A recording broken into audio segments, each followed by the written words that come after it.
On Jesus' journey to the cross, today's Tuesday, and it's the third day. For the last 2 days, he has done some incredible actions and didn't have any serious confrontation. But everything's going to change today. But don't worry, the future is bright.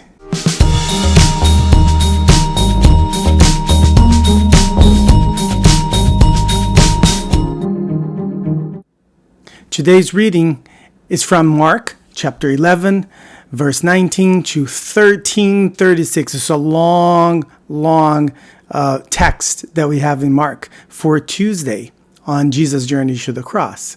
And on this journey, the first 2 days, Sunday, Monday, he did some tremendous things, but nobody kind of confronted him. He almost did everything, and people were either perplexed and marveled, and the other ones were paralyzed. The authorities, they were paralyzed. And he was able to claim to be the king of both the city and the temple. On Tuesday, things change. And the first thing that happens in the morning when he comes into Jerusalem is that he's confronted by a group of the authorities of the temple, right in the entrance of the temple. And these are the group that came to talk to him. They were the chief priests, the teachers of the law, and the elders. It's a full-blown public confrontation. And as the crowd gathered around in the temple, and remember, the city is full of people, it's packed with people. Those people in authority, they wanted to make sure that they made a point of the actions that took place in the last 2 days. And they said basically this to Jesus: "Who do you think you are?" And Jesus responds in a very interesting way. He goes back and he brings John the Baptist to the conversation. Because John the Baptist was considered to be a prophet. He was accepted as a prophet by most of the nation of Israel.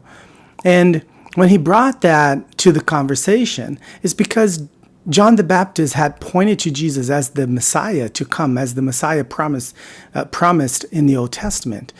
So there was no reason for the authorities and the religious leaders not to believe in him. By the way, those same religious leaders, many of them experienced what happened by the time of the birth of Jesus. They followed Jesus throughout his ministry. They saw the signs. They had conversations with him and about him. There was no reason for them not to know where his authority was coming. So they confronted him and say, "Whose authority are you coming to do the things that you've been doing?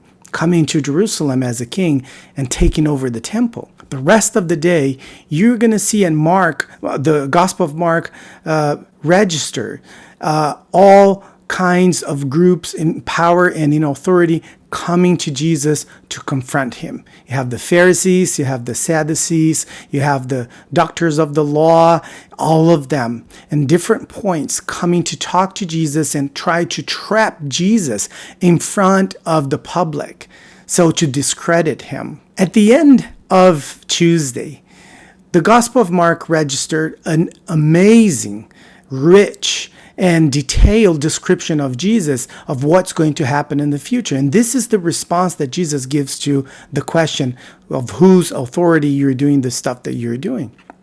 So Jesus comes to the public and to the disciples and begins to teach them. And he understood, and the people understood, that the temple was the source of the authority of the religious people. It was the temple that granted them the power to remove the name of God and put their name in and to oppress people. It was the source of that oppression and all the problems that they have with their religion. So Jesus comes to the disciples and he begins to describe how the temple was going to be destroyed in the near future. And with the temple gone, the authority and the source of power for those religious figures was also gone. So in a certain way, he is bringing the authority of those people, putting that authority out of the picture and bringing to the picture his own authority. And this is how he does it. He points to the future and he says, "I will come again." And listen to this description. He says, "Man will see the Son of Man coming in clouds with great power and glory. And he will send his angels and gather his elect from the four winds, from the ends of the earth to the ends of the heavens. While the temple was going to pass, Jesus points to the future, and he sets a point of reference for all the disciples and for the future disciples. That includes you and me. And he puts our eyes to the horizon to say, I will come again. The end, it's not a pandemic.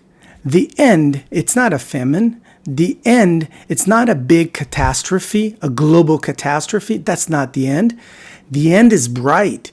The end is a spectacle. The end is beautiful. The end is extraordinary, because the end is the description of Jesus coming in glory and power.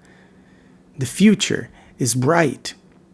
Now, between the time when Jesus gives this message to his people on Tuesday and that horizon when he will come in glory and power, he describes how the earth is going to face the time towards that end, the coming of Jesus. And the description that he gives is somewhat the stuff of nightmares. He talks about wars, he talks about famines, he talks about pandemics, why not? He talks about earthquakes, global challenges and problems, exactly what we have been experiencing now. But he looks at that and he gives the end of his message something incredible. And he says, as you go, and I'm going to read this to you, and as you experience all these things, don't be alarmed and don't be afraid. And he continued to say, you will experience distress unequal from the beginning of the world. But the eyes of God are over you, and he's caring for you. He finishes his message with a frustrating statement and also a recommendation. And I'm going to end there. So first, this statement. He says, it's a frustrating statement. He says, the time of the coming of Jesus, no one knows. Full stop. But then he says, how should you go about that? Because you're going to suffer. You're going to go through challenges, and you're going to go through moments of tremendous difficulties. And how should you, who believe in that, who hold on to this hope that I'm giving to you, how do you face these things? And this is how he tells us how to face. And he ends his sermon, his message on this note. And he says, I say to everyone, watch. He says, be alert, be awake. Notice the things that are going around, but also notice how is your heart facing these things. And as we face this, continue this week, as we look forward to the celebration of the crucifixion, but also the resurrection and life of Jesus and the promise that he gives to us, I want you to focus on this.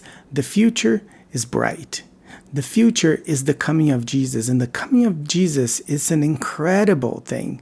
It's a wonderful promise. The world is not going to end in sadness, but in joy. So these are the three questions that I want you to think and reflect today. While you focus on the promise of the bright future and hope in Jesus, do you feel empathy to those who are suffering around you? The second question is this: do your thoughts, your words, and your actions reflect your trust in the promises, as well as your empathy and heart of love for others? And then the last one: how the bright future of promise that is promised by Jesus gives you hope in this moment of challenge. How does that impact the way you go about? I hope that you enjoy your Tuesday. And as you think and you reflect on the Tuesday of Jesus towards the cross, he promised us that the future is bright.